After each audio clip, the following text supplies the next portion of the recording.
오늘 우리에게 주신 하나님의 말씀은 마태복음 5장 13절부터 16절까지 말씀입니다. 함께 봉독하시겠습니다. 너희는 세상의 소금이니 소금이 만일 그 맛을 잃으면 무엇으로 짜게 하리요? 후에는 아무 쓸데없어 다만 밖에 버려져 사람에게 밟힐 뿐이니라.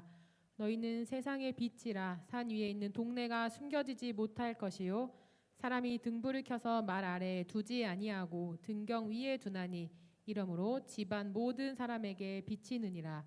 이같이 너희 빛이 사람 앞에 비치게 하여 그들로 너희 착한 행실을 보고 하늘에 계신 너희 아버지께 영광을 돌리게 하라. 아멘. 아멘. 오늘은 마태복음 5장 그 유명한 말씀 세상의 소금과 빛으로 살라는 말씀을 가지고 함께 묵상해 보려고 합니다. 세상에 참 많은 교회가 있습니다. 믿지 않는 사람들이 교회를 바라볼 때 교회는 어떤 곳이라고 생각할까요? 교회가 무익한 곳이 아니라면 교회에 반드시 역할이 있고 세상 속에서 그 역할에 대해서 기대하는 마음이 있겠죠. 그럼 만약에 어떤 사람이 믿지 않는 사람이 교회에 나왔다고 생각한다면 그 사람은 교회 와서 교회가 이럴 것이다 이렇게 뭔가가 있을 거 아니에요, 그죠? 뭘 기대할까요? 믿지 않는 사람들이 교회에 와서 기대하는 게 뭘까요?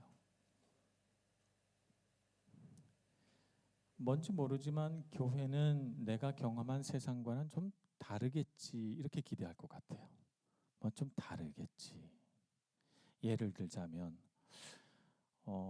세상은 막 이렇게 열심히 사는데 공허하잖아요. 막 열심히 했는데 마음이 텅 빈 것 같은 그런 느낌이 들 때가 많아요.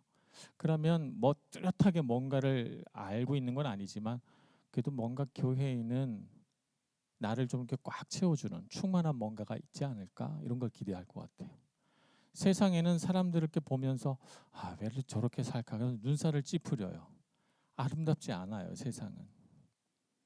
근데 교회 와서 기대하는 건 뭐예요? 뭔가 거룩하고 아름답고 충만하고 즐겁지만 그 즐거움이 세상적인 쾌락이 아닌 뭔가 좀 깊이 있는 즐거움, 의미 있는 즐거움 이런 것들이 교회 안에 있지 않을까 그런 것들을 기대하는 거죠, 교회 와서. 그래서 그런 것들을 맛볼 때 신앙에 대해서 잘 모르지만 믿지 않는 사람들이 감동을 받고 참 교회는 좋은 곳이구나 이렇게 느낄 것 같아요, 그죠? 그럼 반대로 우리 한번 이렇게 생각해 봐요. 나는 교회 한 구성원이요 공동체 한 지체로서 누군가 믿지 않는 사람이 왔을 때 나는 그 사람에게 거룩함과 아름다움과 충만함을 보여줄 수 있는 사람인가? 나는 그 사람에게 뭔가 세상이 갖지 못한 어떤 요소들을 가지고 그 사람을 감동시키고 좋구나를 느낄 수 있게 해주는 사람인가? 우리 한번 우리 자신을 돌아보죠. 우리는 우리 인생에 다양한 비전을 세우고 살아갑니다. 우리가 꿈꾸는 것은 대개 내가 가진 은사나 재능을 가장 아름답게 꽃피울 수 있는 그 무엇이에요.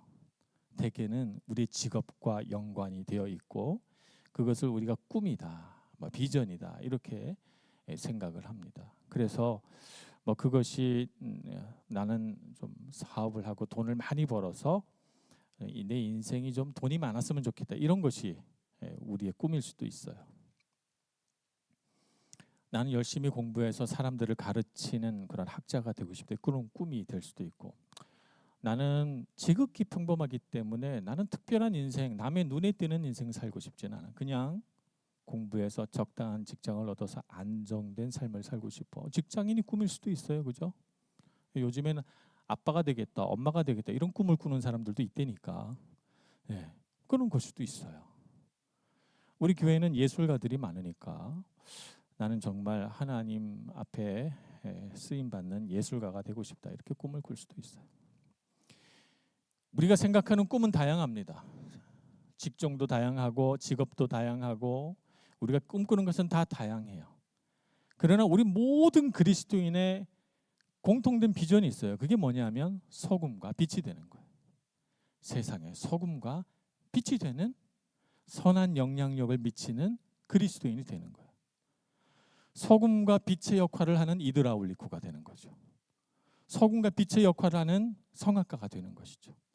소금과 빛의 역할을 하는 은행원이 되는 것이죠. 소금과 빛의 역할을 하는 변호사가 되는 것이죠. 우리의 직업은 다양하지만 우리 모든 그리스도인에게 있어서 공통된 비전과 꿈이 있어요. 그게 뭐냐면 소금과 빛이 되는 것입니다. 선한 영향력을 끼치는 것. 그것이 우리의 비전이 돼야 돼요. 여러분이 어떤 직업을 가져도 괜찮아요. 여러분의 삶이 어떤 모양이더라도 괜찮아요. 다 좋아요. 소금과 빛으로 살면 되는 것이죠. 그런데 내가 남들이 부러워하는 직업을 얻고 누구나 가지고 싶어하는 그 많은 재물들을 다 가져도 세상에 소금 빛의 역할을 하지 못한다면 그 사람이 인생이 과연 그리스도인으로서 의미 있는 인생이라고 할 수 있겠냐는 거죠. 정말 돈을 많이 벌고 세상의 높은 지위에 올라갔는데 그리스도인 같지 않아요. 소금도 아니고 빛도 아니에요. 오히려 사람들에게 눈살을 찌푸리게 하는 사람이 돼요. 그러면 의미가 없는 거예요, 여러분. 우리의 삶을 정말 의미 있게 하는 것은 우리가 주님의 말씀처럼 세상에 소금과 빛으로 사는 거지, 어떤 직업을 갖느냐, 어떤 직종에 종사하느냐, 내 삶이 얼마나 풍부한 삶을 사느냐가 아니라는 것을 여러분 아셔야 됩니다. 이것이 우리 인생의 내용이에요. 우리 인생의 질이에요. 우리 인생의 질과 내용을 딱 붙들고 살지 않으면 세상은 우리를 막 흔듭니다. 흔들어서 내용이 없는 껍데기만 있는 직장인, 인생의 참 의미를 깨닫지 못하는 사업가, 그런 의사, 그런 은행원, 그런 변호사를 만들어 놓고 마는 것이죠. 그러면 우리 인생은 허무해집니다.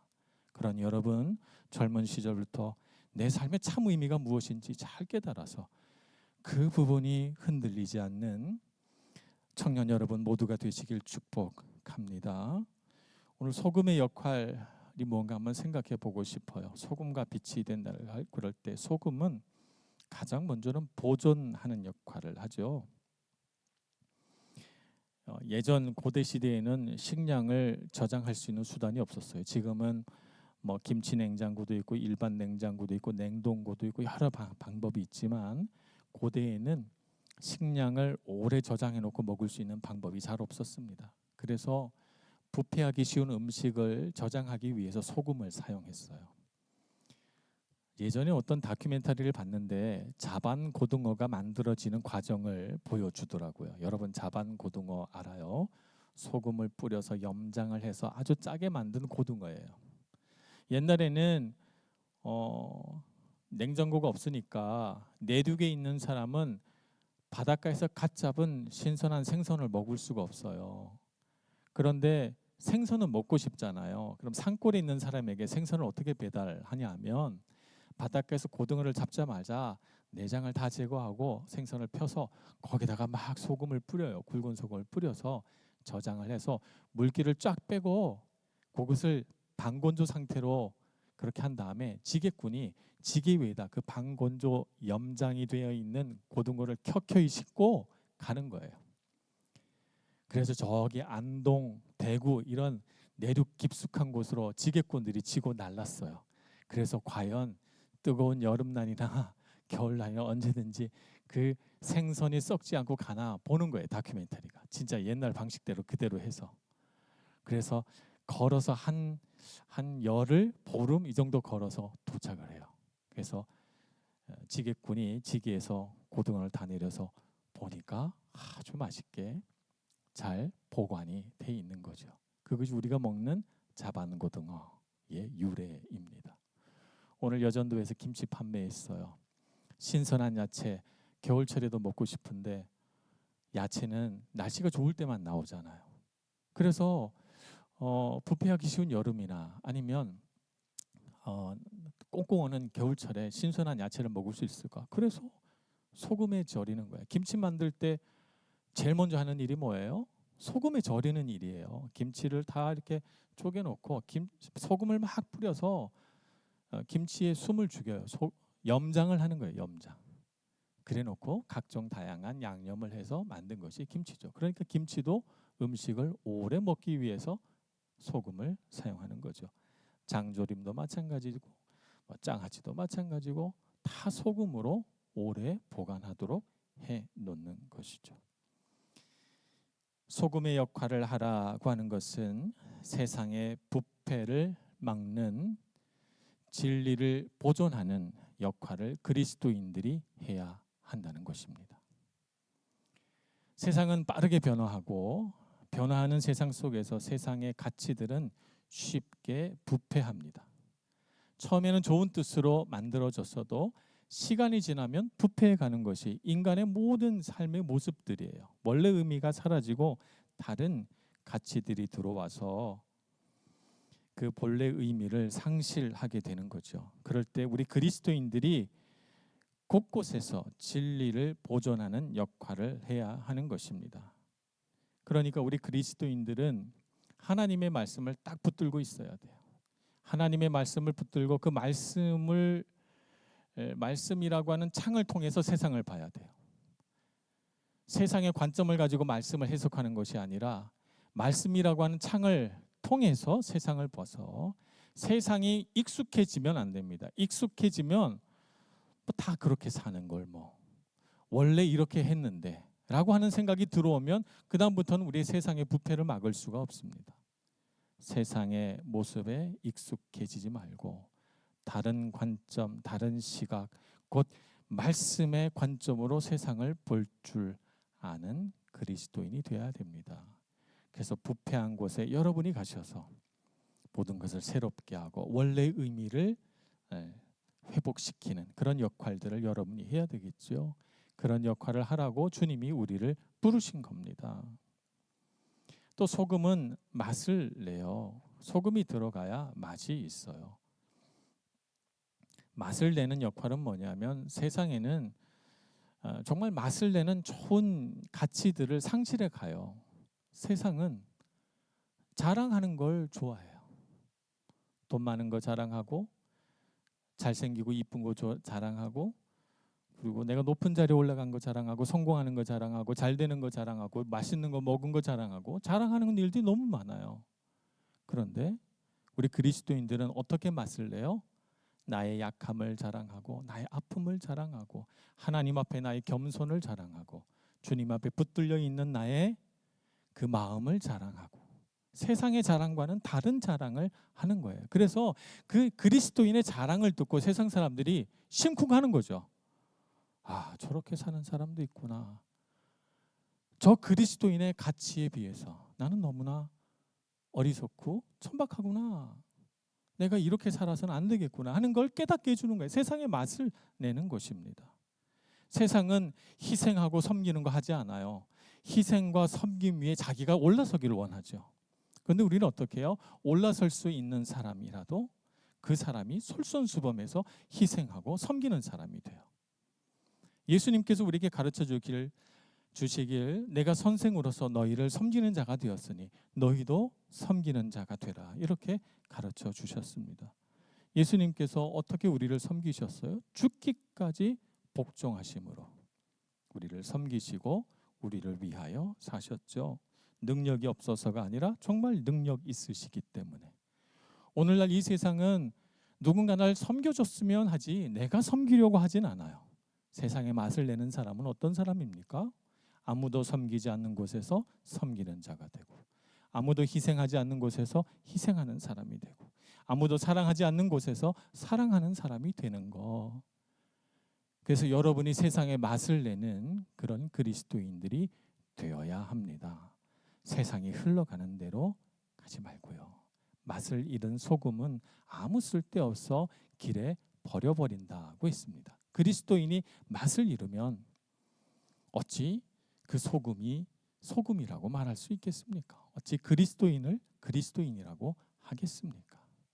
여러분 안에 그리스도인의 참맛이 있기를 소망합니다. 그래서 여러분이 놓여 있는 곳, 학교든지 가정이든지 직장이든지 어느 곳에서든지 정말 맛을 내는 아름다운 그리스도인 되기를 축복합니다. 마지막으로는 빛의 역할이에요. 빛은 어둠을 내쫓죠. 어둠이 셀까요? 빛이 셀까요? 여러분, 어둠과 빛이 대결하면 누가 이기겠습니까? 어둠이 아무리 세도 빛이 비치면 한순간에 밝아져요. 그죠? 어둠이 방 안에 가득 찼어요. 근데 스위치 탁 올리면 빛이 비쳐요. 그럼 어둠은 도망갈 수밖에 없어요. 정말 강한 것이 빛입니다. 그런데 주님이 우리를 향해서 뭐라고 말씀하셨어요? 빛이라고 하셨잖아요. 빛이라고 하셨으니 우리는 빛의 역할을 해야 됩니다. 빛은 우리에게 소망을 갖게 하고 우리를 치유하고 회복시키는 역할들을 합니다.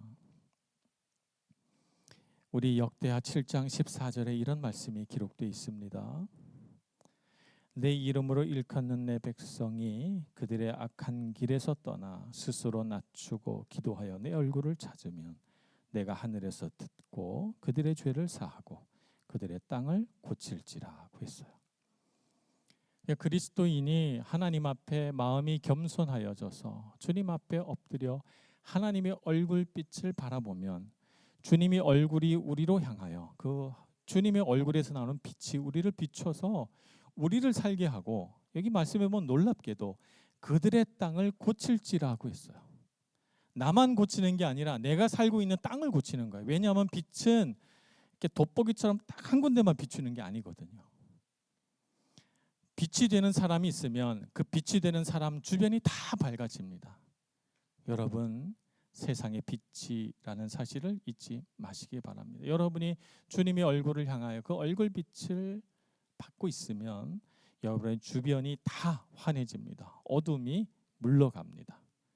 우리 안에 치유가 일어나고 회복이 일어나고 소망이 있게 되고 생명을 얻게 되는 것이죠. 그것이 우리의 역할입니다. 세상의 어둠을 내쫓고 치유와 회복을 가져다주는 그리스도인 되기를 소망합니다. 오늘 말씀을 보니까 예수님은 이렇게 말씀하세요. 세상의 소금과 빛이다. 너희는 세상의 소금이라 빛이다. 이렇게 말씀하셔요. 세상의 소금이 되라. 세상의 소금 빛이 되라. 이렇게 말씀하지 않으세요. 우리가 가만히 아무것도 안 하고 가만히 있어도 우리는 이미 소금이 됐고 빛이 돼 있다는 말이에요. 우리가 막 노력을 해서 소금이 되고 빛이 되는 게 아니에요. 우리가 세상의 소금과 빛이 된다는 것은 뭔가 내가 노력할 일이 있구나라고 하는 것이 아니라 주님께서 우리에게 베푸신 은혜 그대로 우리가 살아가는 모습이 소금이요 빛이라는 사실이죠. 여러분의 삶에 소금으로서의 은혜와 빛으로서의 은혜가 있기를 소망합니다.